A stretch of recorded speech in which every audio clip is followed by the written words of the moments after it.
head wounds, poking forth from between strands of matted hair.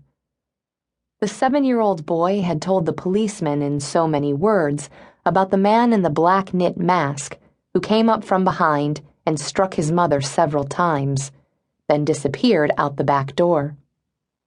Afterwards, Henry had sat frozen, unable to move, unable to comfort her in her last seconds before her body stilled, her eyes wrapped in death. A bottle of maple syrup, the lone weapon his mother had grabbed to fight off her attacker, lay shattered on the floor, oozing across the kitchen linoleum. In halting sentences, with shock-laden, tear-filled eyes, Henry described how the masked man had knocked it from her hand before she could raise it.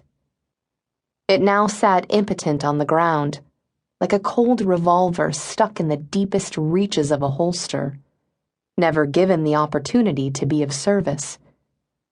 Henry had finally eased forward, inching across the floor until the tips of his toes were a fraction of an inch from the pooled blood that encircled his mother's head.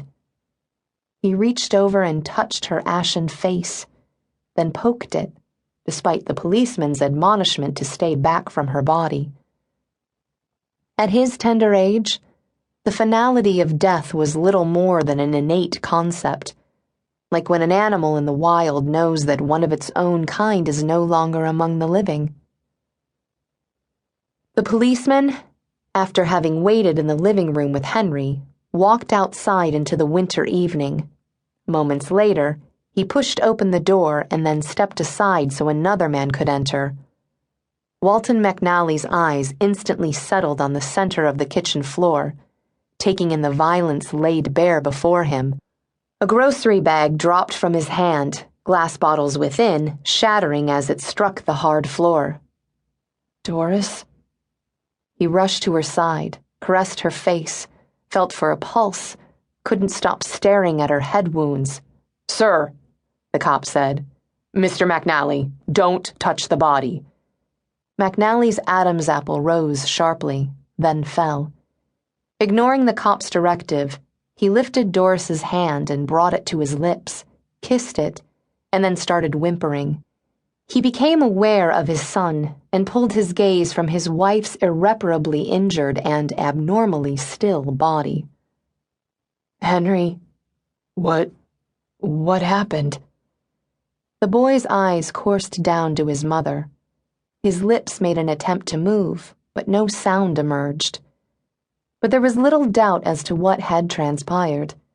His wife had met with severe violence, the overt damage to her head and brain unquestionably fatal. A parched, "Why?" managed to scrape from McNally's throat.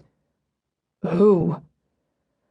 "A detective should be here any minute," the policeman said. McNally scooted over to Henry and took the boy into his arms.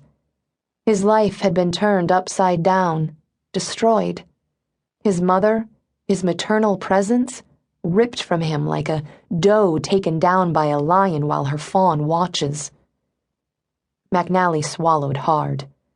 A whimper threatened to escape his throat, but he fought it back. A pain unrecognizable to him, unlike anything he had ever felt, emerged from deep in his soul and manifested as a plaintive, silent moan. He balled a fist and shoved it between his front teeth. He did not want to further traumatize his son by losing control. Now, more than ever, Henry needed him. He needed him to be strong.